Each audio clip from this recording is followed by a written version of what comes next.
19h05 sur Europe 1 à Vénissieux, un adolescent de 17 ans qui circulait sur une draisienne électrique a été mortellement renversé par un motard. Ça s'est passé le week-end dernier. Motard, on l'a appris tout à l'heure, qui a été placé en détention provisoire et mis en examen pour homicide routier. Bonsoir Jean-Luc Boujon. Bonsoir Pierre. Vous êtes à Vénissieux pour Europe 1. Ce délit d'homicide routier vient justement d'être créé.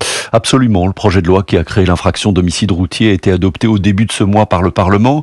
Il permet de poursuivre les responsables d'accidents de la route mortels, accompagnés ou non de circonstances aggravantes. En l'occurrence ici, il y en a deux. Le motard conduisait sous l'empire d'un état alcoolique et il n'avait pas de permis de conduire.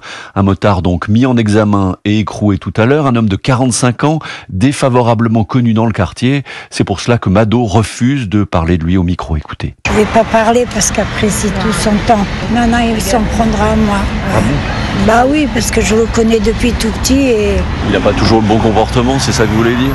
Oui. La victime, elle, est un jeune de 17 ans prénommé Kylian. De nombreux habitants sont venus déposer des fleurs tout à l'heure sur le lieu de l'accident, à l'image de son copain Gianni. Je faisais du basket avec lui, c'est triste quoi, ça devait pas lui arriver. Il était respectueux et tout, super gentil, drôle, c'est injuste quoi. Dans le quartier, outre le motard, on attend désormais que la police retrouve les occupantes d'une voiture qui aurait grillé un feu rouge avant de percuter la moto, qui elle-même aurait ensuite fauché l'adolescent sur la draisienne électrique, une piste non confirmée pour l'instant par le parquet de Lyon. Merci Jean-Luc Boujon, correspondant d'Europe 1 dans la région Auvergne-Rhône-Alpes.